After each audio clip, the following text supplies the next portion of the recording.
అతిపెద్ద షాపింగ్ ప్రపంచం సిఎంఆర్ మన మచిలీపట్నంలో ప్రముఖ సినీ తారలే నవంబర్ 20న గొప్ప ప్రారంభం. అధ్యక్ష మంత్రి గారు చెప్పండి. ప్రధానమైనటువంటి సమస్య ఉత్పన్నమైన దానికి కారణం వారు అడిగిన ప్రకారంగా ఏదైతే దేనికోసం అయితే కేటాయించబడిందో దానికి భిన్నంగా అక్కడ ఉన్నటువంటి కొండలు మరియు నీటి వనరుల విషయంలో స్థానిక ప్రజల అనుమతి లేకుండానే భూ వినియోగ మార్పిడి జరిగిందనేది ప్రధానమైన సమస్య. అదేవిధంగా ఋషికొండకి అపారమైన నష్టం కలిగించారండి. ఇక్కడ అధ్యక్ష విశాఖపట్నం ఋషికొండ బీచ్ అనేది అది పూర్తిగా మనకి బ్లూ ఫ్లాగ్ బీచ్ అధ్యక్ష. మొత్తం రాష్ట్రంలో ఉన్నటువంటి అన్ని బీచ్ల్లోనూ బ్లూ ఫ్లాగ్ బీచ్ ఏదైనా ఉందంటే అది ఋషికొండ బీచ్ అధ్యక్ష. ఆ బీచ్ లో ఏ ఉద్దేశంతో అయితే దీన్ని ప్రారంభించారో ఏం చెప్పారంటే అంతకుముందు అక్కడ 58 గదులతోటి ఒక అద్భుతమైనటువంటి రిసార్ట్ ఉండేది హరిత రిసార్ట్ మనకి ఆంధ్రప్రదేశ్ లో ఉన్నటువంటి అన్ని రిసార్ట్స్ కంటే కూడా బెటర్ ఇన్కమ్ ఇచ్చినటువంటి రిసార్ట్స్. ఒక సంవత్సరంలో 7 కోట్ల నుంచి 16 కోట్ల వరకు ఆదాయం ఇచ్చినటువంటి రిసార్ట్స్ అవి డిమాలిష్ చేశారు. అన్ని అద్భుతంగా ఉండగానే అవి డిమాలిష్ చేసేటప్పుడు వారు చెప్పిన మాట ఏంటంటే ఇంతకంటే అద్భుతమైన రిసార్ట్స్ కడతాం, ఇంతకంటే ఎక్కువ మందికి ఉపయోగంలోకి తీసుకొస్తామని చెప్పి అక్కడ వారు కట్టింది ఈ ప్యాలెస్. అందులో ఉంది చదువుకోండి ఇవాళ అక్కడ గజెట్ లో ఉందో అవన్నీ చదువుకోండి. వాళ్ళు గదులు కడతామని చెప్పి చేసిన పని ఏంటి తెలుసా అధ్యక్ష? విజయనగరం బ్లాక్ అని కట్టారు. అందులో 3 బ్లాకులు అప్పటి ముఖ్యమంత్రి గారికి అప్పుడు వారి కుటుంబ సభ్యులకి ఏర్పడేలాగా. కళింగ బ్లాక్ అని కట్టారు, అందులో అఫీషియల్స్ కి. అదేవిధంగా గల్బది బ్లాక్ అని కట్టారు, దాని తర్వాత వేంగి బ్లాక్ అని కట్టారు. ఇవన్నీ కూడా 7 బ్లాకులు కట్టి 7 బ్లాకుల్లో మొత్తం అన్ని కలిపి మనకు రూములలో వేడే మేము ప్రత్యక్షంగా చూసాం. డిప్యూటీ చీఫ్ మినిస్టర్ గారు చూశారు, ముఖ్యమంత్రి గారు చూశారు, మేము వెళ్ళి చూసాం. వీళ్ళు చెప్పిన మాట వాళ్ళు ఆ రోజున అప్లికేషన్ పెట్టినప్పుడు విని సావధానంగా వినండి. ఇప్పుడు అప్లికేషన్ పెట్టినప్పుడు వాళ్ళు చెప్పిన మాట దీన్ని బెటర్ రిసార్ట్ గా చేస్తామని చెప్పి చివరిలో ఒక జీవో ఇచ్చారు అధ్యక్ష. ఆ జీవో ఇచ్చినప్పుడు దీన్ని ముఖ్యమంత్రి గారి యొక్క నివాసం కోసం జీవో నెంబర్ కూడా చెప్పాను. కమాన్ రండి తీసుకుందాం. జీవో నెంబర్ లో చెప్పింది ముఖ్యమంత్రి గారికి నివాసం కోసం క్యాంప్ ఆఫీస్ కోసం కట్టుకుంటామని చెప్పారు. అదేవిధంగా మంత్రులు ఎవరైనా అక్కడికి వచ్చినప్పుడు ఉండడానికి కడతామని చెప్పారు. వచ్చిన ఒరిజినల్ అప్లికేషన్ లో ఏం చెప్పారు? మేము మంచి రిసార్ట్స్ కడతాం, ఇంతకంటే అద్భుతంగా చేస్తామని చెప్పి ఈ రకంగా చేశారు. ఇందులో మొత్తం అన్ని కలిపి వాళ్ళు ఖర్చు పెట్టింది 481 కోట్ల రూపాయలు ఖర్చు పెట్టి దీంట్లో బాత్ టబ్ ఉంది అధ్యక్ష 12 లక్షల రూపాయలు. అవి మొత్తం మీరు తీసుకుంటే లోపలికి వెళితే ఇంద్రభవనం అధ్యక్ష. ఇంద్రభవనం మీరు నిజంగా జెన్యూన్ గా చెప్పిన ప్రకారం చేసుంటే ఎందుకు మీరు అందరినీ రానివ్వలేదు? మీకు ఆ రోజు ఒక సామెత ఉంది అధ్యక్ష, ఒక సామెత చెప్తాను. ఇది ఎంత వైలేషన్ అంటే స్పష్టంగా వైలేషన్ అధ్యక్ష. మీరు జీవో నంబర్ ఇస్తాను మీకు, వాళ్ళు పెట్టిన అప్లికేషన్ మీ టేబుల్ మీద పెడతాను.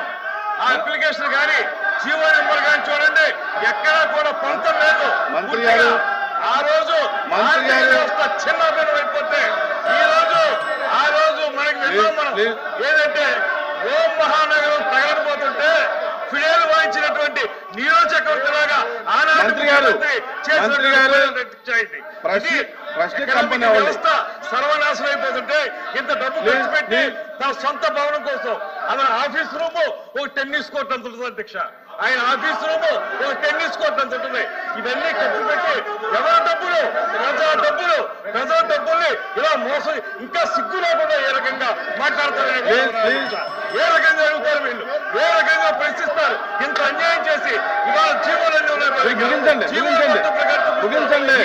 పెడతాను నేను, వాళ్ళు చూసుకుని చదువుకోనండి, సమాధానం చెప్పుకోనండి. ఇంత అన్యాయం చేస్తుంటే ప్రజాధనాన్ని తోచుకు తింటుంటే ఇందులో ఎవరి ఇంట్లోకి ఎంత డబ్బు అంత డబ్బు తీసుకుని వాళ్ళు చేయడం ఒక్క జీవోలు చూడండి, మొత్తం జీవోలు చూడండి, జీవోలు చూసుకోండి. మంత్రి గారు ప్లీజ్ బాధపడతా సార్ తెలుస్తారు నిజాలు అధ్యక్ష.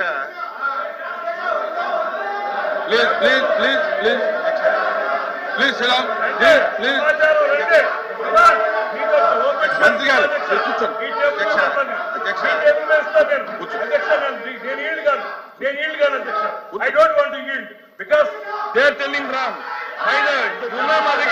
ఉన్నాయి మా దగ్గర పూర్తి డీటెయిల్స్ ఉన్నాయి. మా దగ్గర డీటెయిల్స్ ఉన్నాయి అధ్యక్ష. ఈ జీవో నెంబర్లు కూడా ఇస్తాను నేను జీవో నెంబర్లు కూడా మీకు ఇస్తాను. జీవో నెంబర్లు కూడా చూసి మీరు చెప్పండి. I table all the GOs మీ దగ్గర పెడతాను నేను. రమ్మనండి. ఐ డోంట్ ఈల్డ్ అధ్యక్ష. I don't want to yield. I don't want to yield.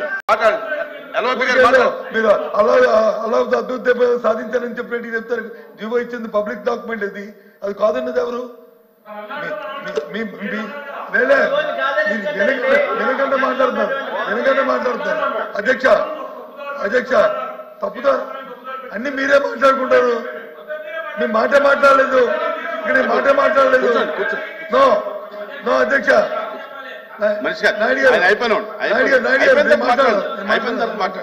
నేను మాట్లాడిన తర్వాత అది ఎందుకని అన్ని మీరే మాట్లాడుకుని అధ్యక్ష దయచేసి మొదటిగా అలాంటి పదాలు వాడి అనవసరం బేజాలు పోవడం అనేది సమంజసం కాదనేది మీ ద్వారా నేను కోరుతాను అధ్యక్ష. ఒకటి. రెండోది ప్రశ్న ఏంటి అధ్యక్ష, అనుమతులు ఉన్నాయా లేదని. అనుమతులు ఉన్నాయని మంత్రి గారి కమిటీకి చెప్పారు. చెప్పి మళ్ళీ ఆయన మాటల్లో అంటారు ప్రజల తాలూకు ఆమోదం లేకుండా ఎవరైనా బిల్డింగ్ ప్రభుత్వ బడికి భవనాలు కట్టినా ప్రైవేట్ భవనాలు కట్టినా ప్రజల ఆమోదం ఉంటుందా? ప్రజలతో పక్కింటో ప్రజలు అడుగుతారు అధ్యక్ష. మున్సిపల్ అడ్మినిస్ట్రేషన్ గవర్నమెంట్ దానికి కావాల్సిన పరిపాలన శాఖ దానికి కావాల్సిన పర్మిషన్ ఇస్తాయి, అది కడతారు అధ్యక్ష. దాంతోపాటు అది ప్రభుత్వ భవనం. ఇప్పుడు జీవో చూపెట్టారు. ఆ జీవోని ఎవరు కాదన్నారు? మేమేమి డిఫర్ అవ్వట్లేదే. ఎస్ ఎవరు డిఫర్ అవ్వట్లేదు. నేను రికార్డు అవట్లేదు అన్నారు కదా, ఒప్పుకుంటా అన్నారు కదా పార్టీ ఐఎమ్ రికార్డ్. నేనేమే కాదనలేదే. నేను చెప్తానమే. ఎస్ భవనాన్ని ప్రభుత్వ భవనాలుగా కట్టాము. దాన్ని ముఖ్యమంత్రి నివాసం కోసం వాడతాము, ప్రధానమంత్రి విడుదల కోసం వాడతాము, లేదా రాష్ట్రపతి విడుదల కోసం వాడతాము. ముందు అది ప్రభుత్వ భవనాలుగా దాన్ని కట్టాము. హైదరాబాద్ కట్టాము అధ్యక్ష. హైదరాబాద్ పబ్లిక్ బిల్డింగ్లు తీసి హైదరాబాద్ లో వచ్చి ప్రగతి భవనం కట్టాం.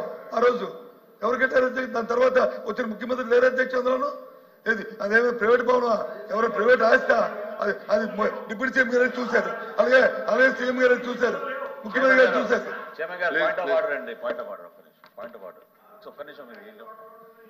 సార్ క్వశ్చన్ అవర్ లో మీరే మొన్న సభ జరుగుతున్నప్పుడు నిబంధన ఏర్పాటు చేశారు. మీరు సభ్యుడు రెస్క్యూకి రావాలి కదా సార్. మీరు ఏమండి చైర్మన్ గారు, మీరు సభ్యుడు యొక్క రెస్క్యూకి రావాలి కదా. అవును. ప్రశ్న అడిగింది రామారావు గారు. అవును. రామారావు గారికి సమాధానం చెప్తున్నప్పుడు అక్కడి నుంచి అంతమంది లేచి మళ్ళీ దానికి ఫర్దర్ గా వాళ్ళు ఈ విధంగా గలటా చేస్తుంటే సార్ మీరు ఒక పక్క చూసారు, రెండో పక్క కూడా చూడండి. ఇటుపక్క కూడా మాట్లాడుతున్నారు, ఇటుపక్క కూడా మాట్లాడుతున్నారు. మీరు నేను ఎవరికి అనుమతి ఇవ్వలా, దీని గురించి నేను ఎవరికి అనుమతి ఇవ్వలా, దీనికి సిగ్నేటరీస్ తప్ప ఎవరికి అనుమతి ఇవ్వలా అనేది ఈ ప్రశ్న పైన ఎల్ఓపి గారికి హక్కు ఉంటుంది, మంత్రికి హక్కు ఉంటుంది. ఈ ప్రశ్న పైన ఏమంటే మంత్రులకి ఎల్ఓపికి ఆ ప్రివిలేజ్ ఉంటుందండి. ఈ ప్రశ్న పైన చైర్మన్ గారు ఒక్క నిమిషం.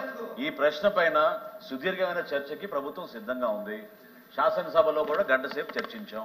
మీరు అనుమతిస్తే ఈ క్వశ్చన్ ని మీరు హాఫ్ అన్ అవర్ డిస్కషన్ గా మీరు ప్రభుత్వం తరఫున మేము ప్రపోజ్ చేస్తాం, పెట్టమనండి.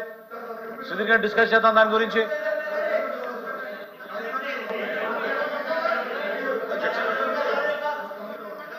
అడుగుతానని ఇచ్చారు. ఇప్పుడు సార్ ప్రభుత్వ భవనాన్ని కడతారు సార్. అది వారు డిబేట్ ఎందుకు అవుతుంది, డిస్కషన్ ఎందుకు వెళ్ళారంటే వారు వచ్చి ప్రశ్నకి ఆన్సర్ కాకుండా ఉపన్యాసాలకు వెళ్ళారు కాబట్టి చెప్పాలనే ఉద్దేశంతో నేను చెప్పాను, మాట్లాడుతాను తప్ప లేకపోతే నేను మాట్లాడే సందర్భం కాదు. అయినప్పటికీ కూడా మన అచ్చెన్నాయుడు గారు నా పేరు కోట్ చేసి చెప్పారు. సభలో చర్చ జరిగింది. వాస్తవం ఆ రోజు ఇదే భవనాన్ని వాళ్ళ ఈ భవనం గురించి చర్చ జరిగింది. ఎంత కట్టారు తెలుసా అధ్యక్ష? రికార్డులో చూసుకోమని ప్రభుత్వం వాళ్ళ దగ్గర 14,000 రూపాయలు స్క్వేర్ ఫుట్.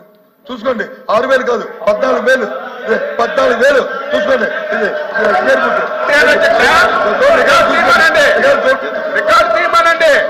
కూర్చోండి.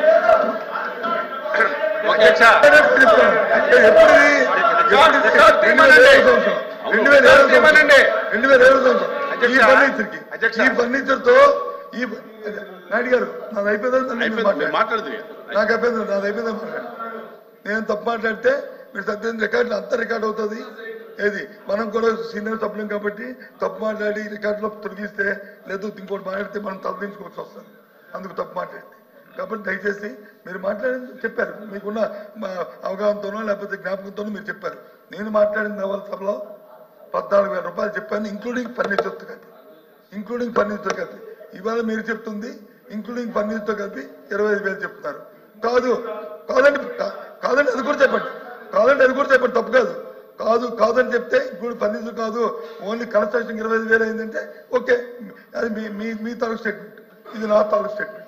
సుమన్ టీవీలో మీ పర్సనల్ అండ్ బిజినెస్ ప్రమోషన్స్ కోసం కింది నెంబర్కి కాంటాక్ట్ చేయండి.